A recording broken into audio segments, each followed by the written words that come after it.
The Davy Jones conundrum. The funniest thing in the entire Pirates of the Caribbean series is definitely that one scene at World's End where they have parlay, but Davy Jones is part of it. And rather than have him stand in the shallows or something, they get a big bucket of water and have him stand on it on shore. Who thought of that idea? Who thought, put Davy Jones in a bucket of water, and had the guts to suggest it aloud? And then who went, hey, that sounds like a great idea. At some point, someone told Davy Jones their idea was for him to stand in a bucket of water, and he agreed to it. Stands majestically in a bucket. Man had to represent, you know? He had to be there for the parlay. What's kind of killing me about this now is that there is a line of buckets leading up to it as well. So they gave him a pathway to get there. Hello and welcome to Kalbus. My name is Zen, and today we're taking a delve into r/Tumblr. That's right, it's your one-stop shop for all things Tumblr. That's not Tumblr. Let's just jump in, shall we? There are actually only two genres of high fantasy. Once there were more dragons and more magic in this land, but those days have passed. Perhaps the dragons shall return someday and bring a new era. How the hell do we get rid of these freaking dragons? There is post-dragon and pre-dragon. Which setting is your favorite high fantasy based in? Maybe one of them, but it might shift soon enough. Who knows? Man, that's why I like franchises like The Mistborn by Brandon Sanderson. Bringing whole new concepts to the playing field, you know? Way more interesting. I love a good dragon, but powers via metal? Yes, please. I'll get you, and I'll look like a bloody accident.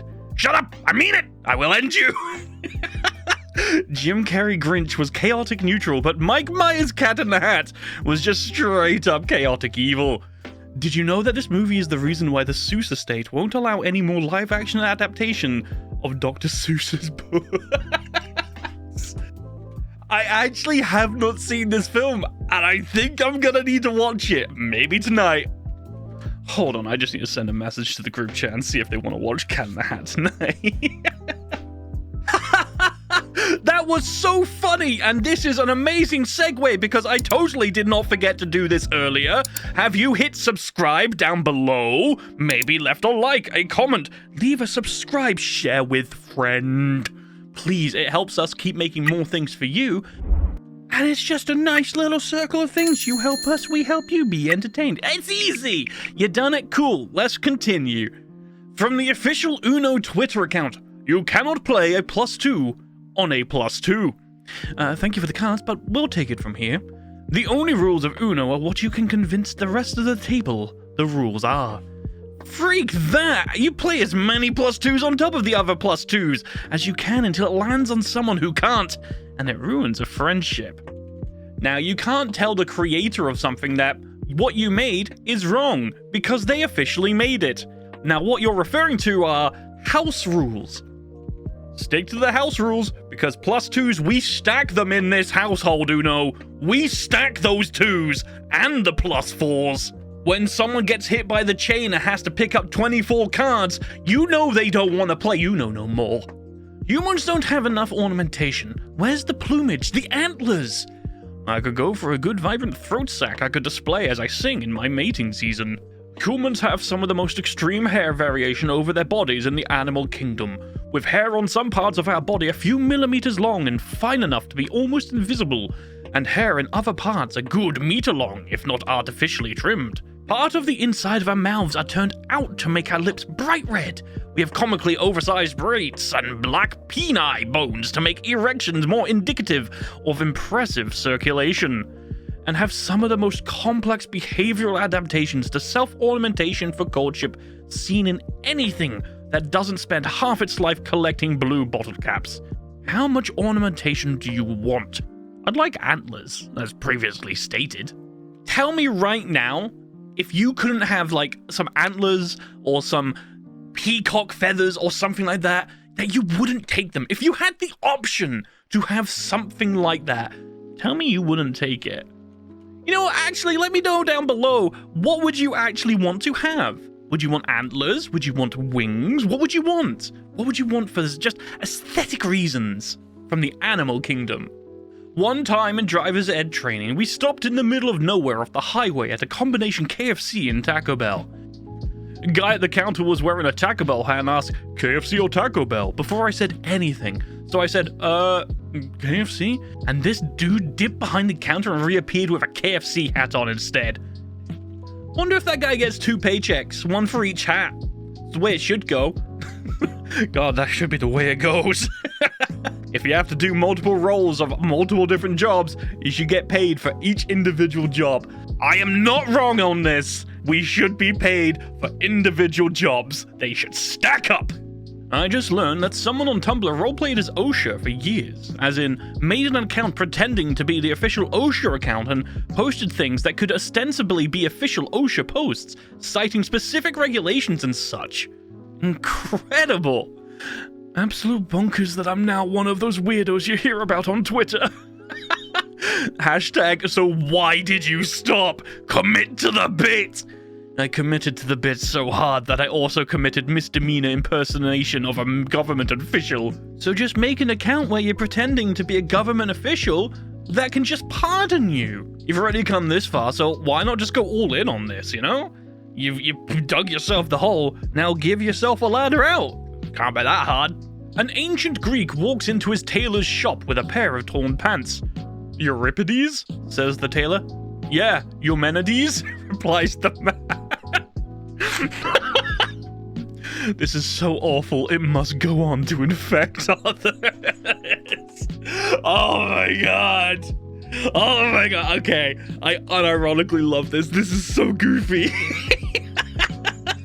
Hey guys, this is my new best friend. I'm making a cake. I made my batter from scratch and I made a strawberry yogurt frosting. Cannot wait to see what this weird little guy looks like.